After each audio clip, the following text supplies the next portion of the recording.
middle of nowhere, no mobile phone reception, no food, no showers, no warmth, no respite from the weather.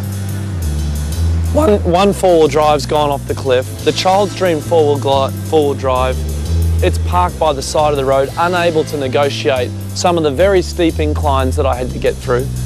The other motorbike that was riding with me, the tour guide, he'd given up, he'd burnt out his clutch, destroyed his bike. It was parked by the side of the road.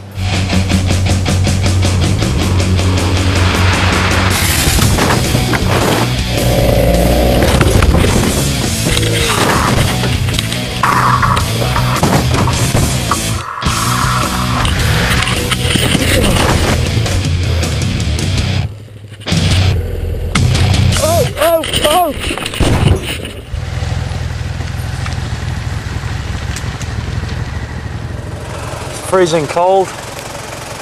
Now it's getting dark. We've been going for over 9 hours.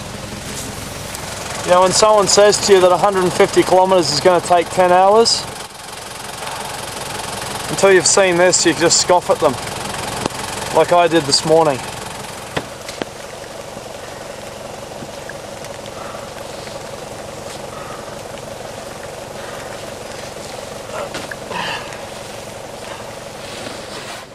The hardest day of my life, hardest ride of my life, 150 kilometers.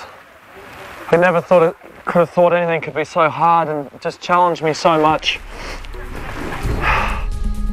All I could think about was my family, my friends, people who have supported me,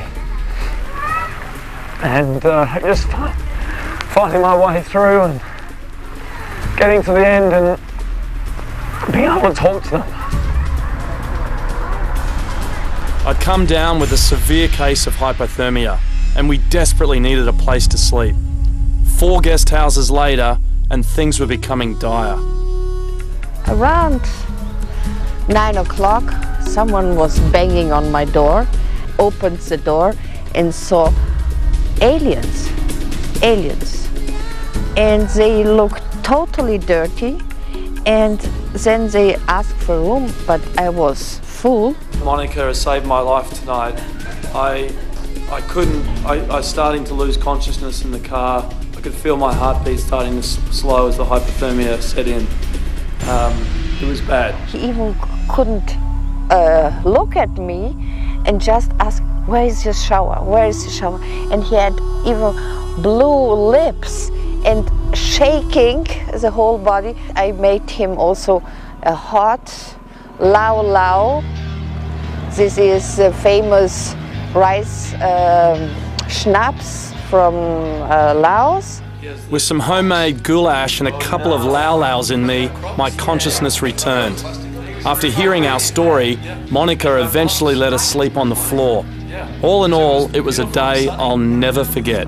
Those moments, you just totally rebuild any faith that you ever lost in humanity. And it renews the energy that you have to make the world a better place.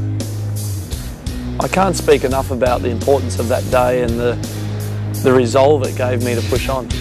The dream of opening a new school was lost. I was heartbroken. But tomorrow's a new day. Hopefully I'll be reunited with Child's Dream, and together we can make a new plan. It's the morning after what was a hellish day on the bike yesterday with 150 kilometers in the mud and 20-something falls. It's still raining out here in northeastern Laos, completely unexpected for this time of year. Given the destructive events of the last 24 hours, we abandoned any hope of making the school opening. Instead, we travelled for a few hours to 2 of Child's Dream's more accessible schools. The reception at the first school made it all worthwhile.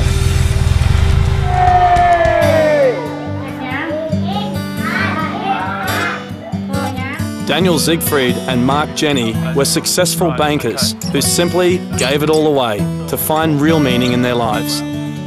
That's the reason why it's called Child's Dream as well. It's not just their dreams, but it's also my own personal dream.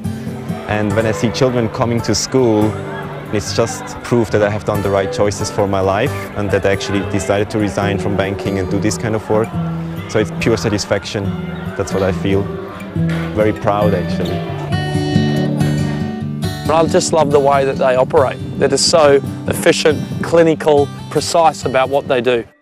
What the duo started in Thailand back in 2003 has spread to Burma, Cambodia and now Laos. Without the schools and basic healthcare facilities built by Child's Dream, these children simply wouldn't receive an education, forever trapping them in the cycle of poverty and exploitation. So why does Child's Dream even need to exist in a country like Laos? I think Laos, as you know, is one of the poorest countries in the world, and the government simply does not have enough resources, financial resources, to provide school buildings all over the country, and that's where we come in to support the country. We are mainly providing primary schools and secondary schools, whereby we also build boarding houses in certain instances. If the distance for a child is too far to go every day back and forth, then we provide boarding houses as well.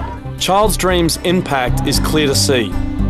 Where the students once went to school at these makeshift shacks, a sturdy new school can be built for $40,000 US with the help of private and corporate donations from around the world. What's really powerful about this charity is they hand over the building on completion to the community, who provide the teachers and books. It really is the ideal collaboration. I got to see how well the system works when I checked out one of the lessons.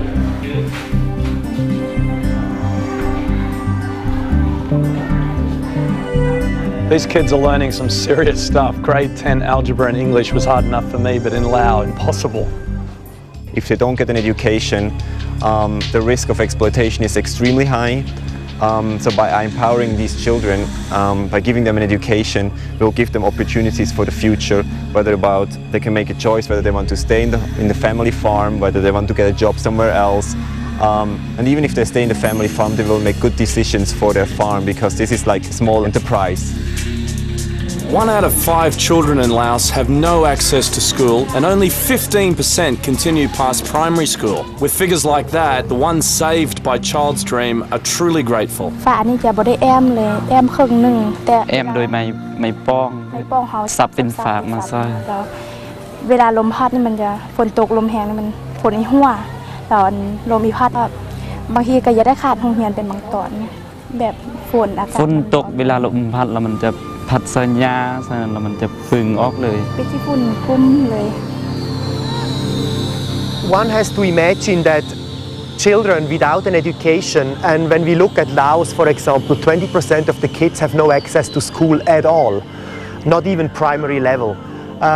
One has to imagine without any basic education, not being able to do a simple calculation, how do you make sure you're not cheated in your life? While meeting the headmasters and teachers at the 2 schools, I was able to see the passion and appreciation for what Child's Dream has accomplished. Child's Dream's success has meant the organisation now has a staff of 30 who research where schools are needed, negotiate the land, then manage the construction process. We have no intention to grow the organisation further, so we want to be 30 people. It's a very family-like environment. We all know each other very well. We have slept one night in the car, which is very normal. So it's like, we want to keep it that way. Despite having already made a huge impact, the duo plan to keep building schools in Laos if they're able to raise the funds. We are 2 bankers. We are like, let's try, you know, if we can build a school here and here, we have achieved our goal. That we would have 30 staff having completed 120 projects over the last 7.5 years, having helped more than 200,000 kids in that period of time, that we would not have imagined in our wildest dreams. For me, as a founder of the organization, every time I walk to a school, it touches me, and it's the fulfillment of the dream. That's why the organization is called Child's Dream.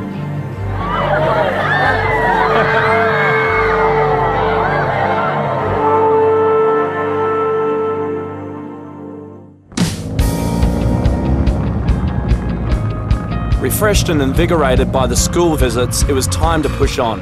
I was now completely alone for the first time in the expedition. It made me feel nervous, perhaps a little scared, but certainly apprehensive. Overall, I was excited about the opportunity to be a solo adventurer. Now I could set my own pace, stop where I wanted to stop, and really challenge myself to go on.